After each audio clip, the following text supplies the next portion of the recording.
আসসালামু আলাইকুম। আমি মুন্নি চলে আসলাম আমাদের এডুটক সেশনের আজকের লাস্ট এপিসোড নিয়ে। বলতে পারেন এই বছরের আমাদের লাস্ট এপিসোড এটা। আমরা যখন এডুটক সেশনটা শুরু করেছিলাম, আমরা চেষ্টা করেছি আমাদের কান্ট্রি ওয়াইজ আমাদের স্পেশালিস্ট যারা ছিলেন আছেন তাদেরকে দিয়ে একটা সেশনের মাধ্যমে যে আমরা কাজ করছি, কি কি প্যাটার্ন, কি কি ওয়ার্কিং প্রসিডিউরস আমরা মেনটেন করছি, ওইটাকে ক্লিয়ারলি তুলে ধরার জন্য। লাইক আমরা ফার্স্ট এপিসোড করেছি ইউকে নিয়ে, তারপর অস্ট্রেলিয়া, নিউজিল্যান্ড, আমরা ইউরোপের জন্য সুইডেন নিয়ে কাজ করছি, সুইডেন নিয়ে আমরা এপিসোড করেছি, আমরা করেছিলাম মালয়েশিয়া নিয়ে যারা কাজ করছেন, তারপর আয়ারল্যান্ড নিয়ে। সো আজকের এই সেশনটাতে আমি ট্রাই করব মোটামুটি একটা আমরা যে ইনটেক যে ডেস্টিনেশন গুলো নিয়ে কাজ করছি প্রত্যেকটা ডেস্টিনেশনের কিছু পয়েন্ট তুলে ধরার জন্য, যাতে করে নিউ ইয়ার বা নতুন ইনটেক বা সেশনটাকে ফোকাস করে যারা কাজ শুরু করতে চাচ্ছেন তারা কিভাবে কাজের জন্য বা কিভাবে আমাদের সাথে কমিউনিকেশন করবেন, কোন পয়েন্ট আপনাদের ফোকাস করা উচিত। তো ফার্স্ট অফ অল আমি বলতে চাই ইউকের ব্যাপারে। তো আমাদের ফার্স্ট সেশনটা ছিল ইউকে কে নিয়ে। তো ইউকে ডেস্টিনেশন নিয়ে আমরা জানি যে যখন থেকে আমরা জানুয়ারি ইনটেককে ফোকাস করে কাজ শুরু করেছিলাম, তখন কিছু ইউনিভার্সিটিজ আছে যারা বাংলাদেশ নিয়ে কাজ করবে না বা বাংলাদেশ স্টুডেন্টদেরকে ব্যান করে দিয়েছে বা তারা বাংলাদেশকে সাসপেন্ড করে দিয়েছে। ইভেন সোশ্যাল মিডিয়াতে অনেক গ্রুপ ছিল, স্পেশালি ফেসবুক গ্রুপগুলোতে আমরা দেখেছি যে এই ইস্যুসটা নিয়ে অনেক মোটামুটি যেটা সত্য না সেটা নিয়েও ডিসকাস করা হয়েছে, এবং যেটা লাইক রাইট ইনফরমেশন, ইয়েস এই ইউনিভার্সিটি বাংলাদেশকে ফর দ্য টাইমিং সাসপেন্ড করে দিয়েছে বা আন্ডার গ্রেড থেকে নিবে না বা পোস্ট গ্রেড থেকে নিবে না। বাট আমার কথা হচ্ছে সোশ্যাল মিডিয়ার গ্রুপগুলোকে ফলো না করে আমরা যারা অফিসিয়াল বা অথরাইজড এজেন্ট আছে ইউনিভার্সিটি গুলার, তাদের সাথে সরাসরি কথা বলে একদম রাইট ইনফরমেশনটাকে পিক করার ট্রাই করবেন। এই যে ইস্যুসটা ক্রিয়েট হয়েছে যে বাংলাদেশকে ব্যান করে দিচ্ছে, বাংলাদেশকে নিবে না, বাট স্টুডেন্টরা কিন্তু এখনো ভিসা সাবমিট করছে, ঠিক আছে?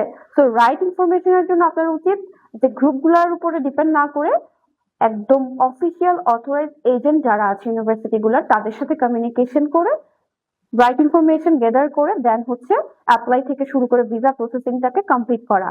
তো জানুয়ারি ইনটেকে কিন্তু অলমোস্ট আমরা ডান। এখন মোটামুটি আমরা ভিসার জন্য ওয়েট করছি, স্টুডেন্টরা ভিসার জন্য ওয়েট করছে। মিড অফ জানুয়ারি থেকে তাদের ক্লাস শুরু হবে, ভিসা ডিসিশন গুলো আসা শুরু হয়েছে।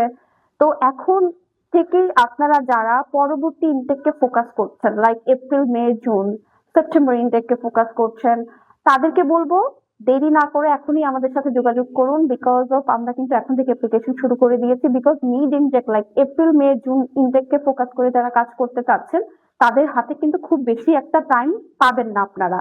এখন থেকে কিন্তু আমাদের অ্যাপ্লিকেশন থেকে শুরু করে পেমেন্ট প্রসেসিং সবকিছু শুরু হয়ে গিয়েছে। হ্যাঁ, এখন হয়তো একটা ক্রিসমাস ভাইব চলছে, ভেকেশন চলছে, এই জন্য মোটামুটি ইউনিভার্সিটি গুলো একটু ডিলে রেসপন্স করছে। বাট যখন এই ভেকেশনটা কমপ্লিট হয়ে যাবে তখন কিন্তু আমাদের অ্যাজ ইউজুয়াল নর্মাল প্রসিডিউরসে আমাদের কাজগুলো শুরু হয়ে যাবে।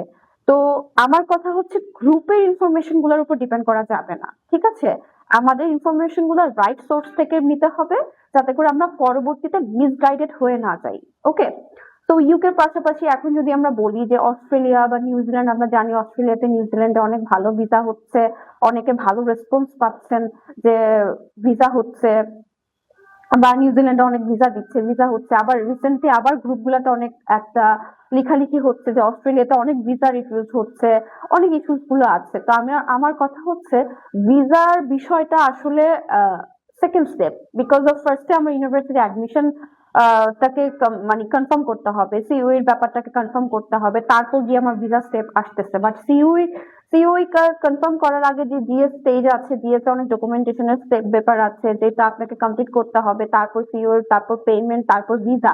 তো ভিসা রিফিউজড হচ্ছে, এক একজনের এক্সপেরিয়েন্সটা কিন্তু এক রকম। ভিসা রিফিউজ হচ্ছে, এখন রিফিউজালের রিজনটাও কিন্তু এক একজনের সাথে এক এক রকম। এখন এইটাকে কমনলি আপনি কমন ওয়েতে অ্যাকসেপ্ট করে যদি আপনি মনে করেন যে না আমার ভিসা হবে না, আমার অপরচুনিটিস কমে যাচ্ছে, তাহলে আমি মনে করবো এটা আপনাদের একটা রং কনসেপ্ট, আপনারা সোশ্যাল মিডিয়া প্ল্যাটফর্ম থেকে নিচ্ছেন। আমার কথা তো যারা অ্যাকচুয়ালি অস্ট্রেলিয়ার জন্য কাজ করছেন, অফিসিয়াল এজেন্ট আছেন, তাদের সাথে আপনার কমিউনিকেশন করে তাদের থ্রুতে একটা রাইট ইনফরমেশন নিয়ে আপনারা অ্যাডমিশন শুরু করে দেন, আপনারা ভিসার জন্য কাজ শুরু করে দেন। আমরা জানি অস্ট্রেলিয়ার আমাদের পরবর্তী ইনটেক কিন্তু জুন জুলাই ইনটেক আছে। তো জুন জুলাই ইনটেকের জন্য কিন্তু আমাদের এখন থেকেই আমাদের অ্যাপ্লিকেশন প্রসেস বা অফার লেটার সবকিছু শুরু হচ্ছে। সেম এজ নিউজিল্যান্ডের ক্ষেত্রেও আমি যদি বলি যে আমাদের জুন জুলাই ইনটেককে ফোকাস করে যারা কাজ করতে চাচ্ছেন তাদের জন্য কিন্তু আপনারা এখন থেকে শুরু করতে পারবেন। শুধু জুন জুলাই না, কিছু ইউনিভার্সিটিজ আছে যাদের এপ্রিলের সেশন আছে, আপনারা এপ্রিল সেশনটাকে যদি ফোকাস করতে চান তাহলে এখনই কিন্তু রাইট টাইম, ঠিক আছে, অ্যাপ্লিকেশন থেকে শুরু করে ভিসা প্রসেসিং সবকিছু কমপ্লিট করার জন্য। তো অস্ট্রেলিয়া, নিউজিল্যান্ড অ্যান্ড ইউরোপের তো আপনারা জানেন যে একটা সেশন থাকে, যে স্পেশালি যেমন আমরা সুইডেন নিয়ে কাজ করছি, ঠিক আছে। এখন সুইডেনের জন্য অলরেডি আজকে ডিসেম্বরের 26 তারিখ, ঠিক আছে, আমরা জানুয়ারি 15 তারিখ পর্যন্ত অ্যাপ্লিকেশনের টাইম পাচ্ছি। তারপর কি একটা সার্টেন ডেট আমরা জানি যে আমরা ব্যাচেলরের অফার লেটারও জানতে পারবো, আমরা মাস্টার্সের অফার লেটার জানতে পারবো। তারপর গিয়ে আমাদের শুরু হচ্ছে ভিসা। তো আমরা জানি যে রাইট ওয়েতে যদি ভিসাটা বা টাইমিং বা টাইমের ম্যানেজমেন্টটা যদি প্রপার ওয়েতে না হয়, ভিসার ক্ষেত্রে কিন্তু আমাদের ডিসিশনে অনেক ডিলে হয়ে যাবে। তো সুইডেনের এই কনসেপ্টটাও কিন্তু মাথায় রাখতে হবে। আর তারপরে হচ্ছে আমাদের মালয়েশিয়া নিয়ে আমরা কাজ করছি, আর আমরা জানি মালয়েশিয়াতে মাল্টিপল ইনটেক্স থাকে, লাইক আমাদের 2-3 মাস গ্যাপে গ্যাপে কিন্তু আমাদের ইনটেক্স থাকে। তারপর হচ্ছে আমাদের আয়ারল্যান্ড আছে, আয়ারল্যান্ড নিয়ে আমরা কাজ করছি।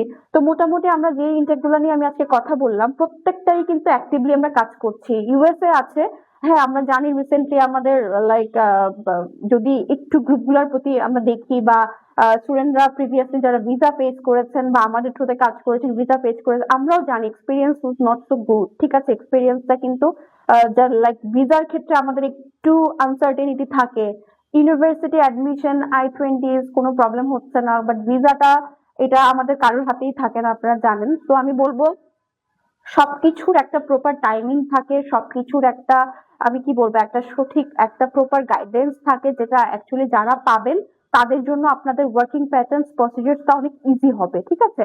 তো এই জন্য এখনই বলবো দেরি না করে আমাদের সাথে কমিউনিকেশন করেন, আমাদের সাথে আমাদের অফিসে চলে আসেন। আমরা জানি আমাদের গুলশান অফিস গুলশান এক নাভানা টাওয়ারের 9th ফ্লোরে আছে। আর আমাদের কাছ থেকে সঠিক ইনফরমেশনটা গ্যাদার করে অ্যাপ্লিকেশন থেকে শুরু করে ভিসা প্রসেসিংটা কিভাবে শুরু করতে হবে ওইভাবে শুরু করে ফেলেন। আশা করি আপনাদের এই যে অ্যাডমিশনের যে পাথওয়েটা, অ্যাডমিশনের যে রাস্তাটা, এটা অনেকটা ইজি হবে, ঠিক আছে। তো মোটামুটি আজকে সেশনের মাধ্যমে আমি ট্রাই করলাম প্রত্যেকটা বিষয় টুকটাক একটু ডিসকাস করে আপনাদের সাথে আবার একটা কি বলা যায় যে বছরের শেষ একটা ভেকেশন, একটা ক্রিসমাস ইভ, নিউ ইয়ার সবকিছু মিলিয়ে যে হ্যাঁ আমরা ইনশাল্লাহ নেক্সট ইয়ার আমাদের নতুন সেশন নিয়ে আপনাদের সামনে আসবো, নতুন নতুন ইউনিভার্সিটিজ লাইক ইউনিভার্সিটি কোর্স চেষ্টা করব এক একটা এপিসোডের মাধ্যমে প্রত্যেকটা বিষয় আপনাদের সাথে ক্লিয়ার করার জন্য। আমার কাছে মনে হয় যে এই সেশনটার মাধ্যমে আপনাদের সাথে আমাদের যে কানেকশনটা এটা আরো ক্লোজলি আমরা বিল্ড আপ করতে পারবো, ঠিক আছে। তো এখানেই আজকে এখন এতটুকুই। আশা করি সবাই ভালো থাকবেন, সুস্থ থাকবেন। Merry Christmas and happy New Year. Thank you.